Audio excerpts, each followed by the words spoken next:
एक गांव था। उस गांव में शाम ढलने के बाद कोई भी गांव वाला बाहर नहीं निकलता था, क्योंकि उस गांव में एक भूतिया समोसे वाला था। वो भूत रात को गांव में समोसे लेकर घूमता था।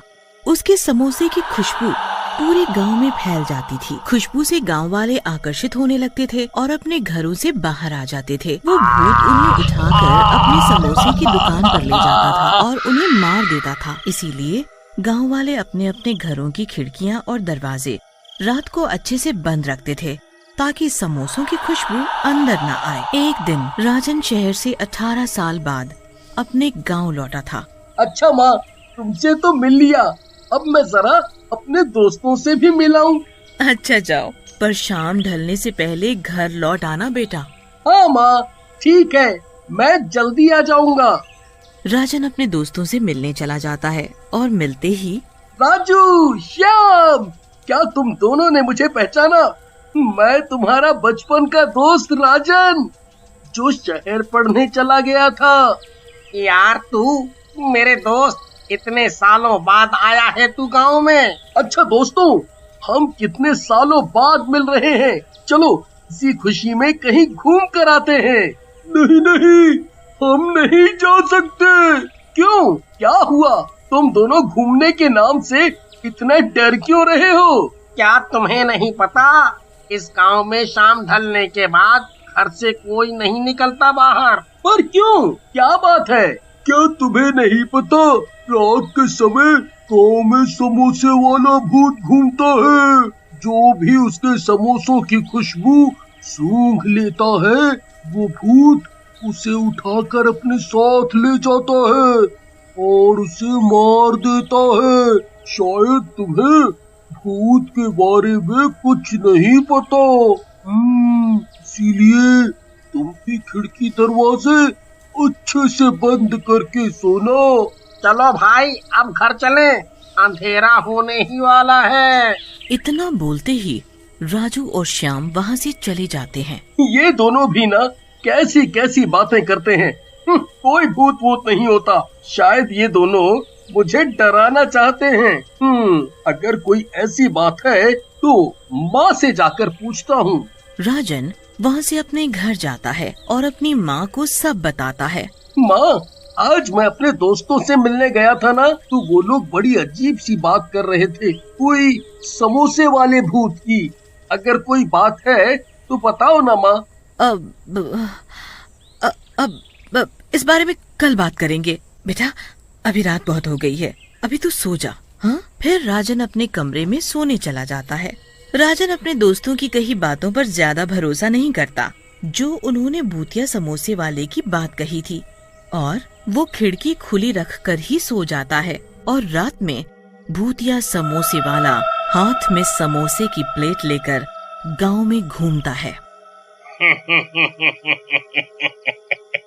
ओ गांव वालों, जरा खिड़की खोल कर कोई हमारे भी दर्शन कर लो। हम भी तो तुम्हारे अपने हैं, एक बार तो दर्शन कर लो हमारे।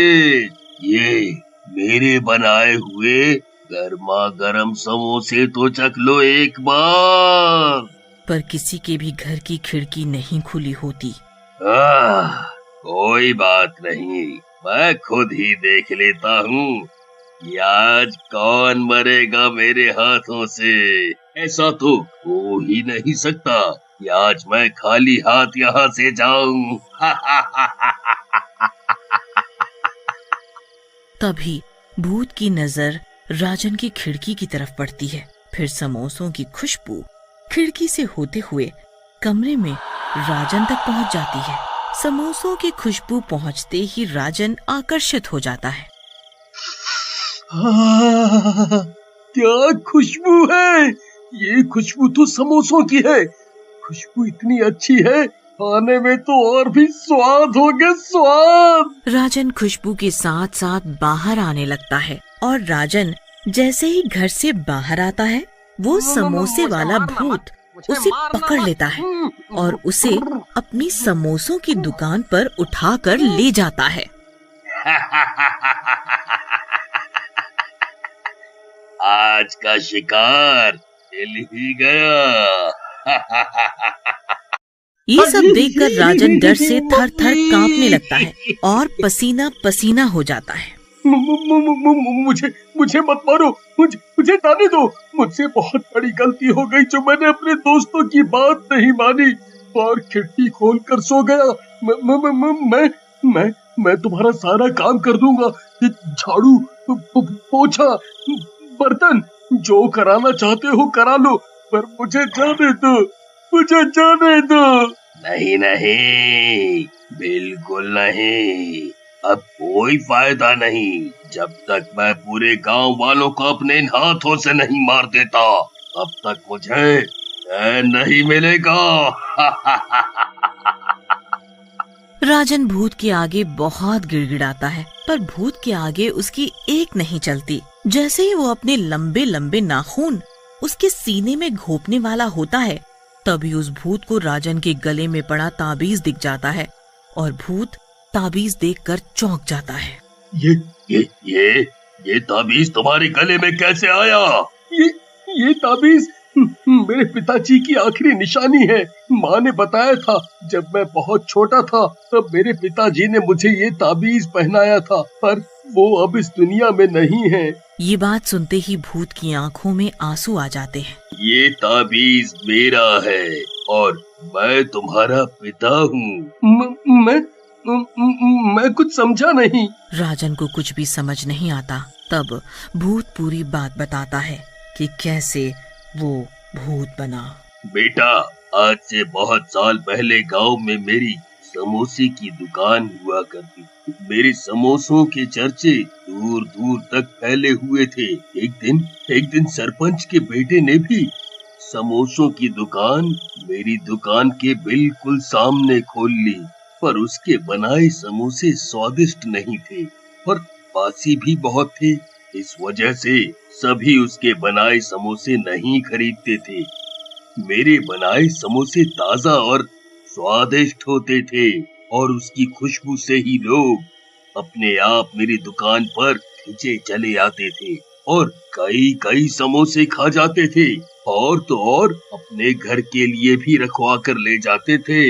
इस वजह से सरपंच का लड़का मुझसे बहुत चिढ़ता था। एक दिन उसने मुझे रास्ते से हटाने की योजना बनाई और चुपचाप मेरी दुकान में आग लगा दी और दुकान के साथ मुझे भी जलाकर मार दिया और मैं भूत बन गया। अब जब तक मैं उसे मार नहीं देता, मेरी आत्मा को शांति नहीं मिलेगी। पिताजी, अगर आपकी मौत सरपंच के बेटे की वजह से हुई है, तो आप गांव वालों को क्यों मार रहे हो? बेटा, जब मेरी दुकान में आग लगी थी, तब किसी ने भी मेरी मदद नहीं की। सभी खड़े खड़े देख रहे थे बस। इसलिए मैं इन सबको मार दूंगा, पर मैं अभी तक सरपंच के बेटे को मारकर अपना बदला नहीं ले पाया, क्योंकि वो अपने घर को हमेशा बंद रखता है, कभी भी बाहर नहीं आता। पिताजी, मैं इसमें आपकी मदद कर सकता हूँ, पर आप मुझसे वादा करो कि आप गांव वालों को नहीं मारेंगे। भूतिया समोसे वाला राजन की बात मान लेता है और फिर राजन पूरी योजना बनाता है कि कैसे सरपंच के लड़के को घर से बाहर निकाला जाए। योजना के हिसाब से एक दिन राजन चुपके से सरपंच के घर की खिड़की पर समोसे से भरी प्लेट रखाता है। कुछ देर बाद सरपंच का बेटा समोसे की खुशबू से आकर्षित हो जाता है और घर से बाहर आ जाता है। अब मैं तुझे मार कर अपना बदला लूंगा। पर तुम मुझे मारना क्यों चाहते हो? और इस राजन को तो तुम कुछ भी नहीं कर रहे हैं। क्योंकि तुम मेरे कातिल हो। तुमने मुझे मारा है, इसने नहीं, और गांव वाले भी निर्दोष हैं। मैं और तुम्हारा कातिल? कौन हो तुम?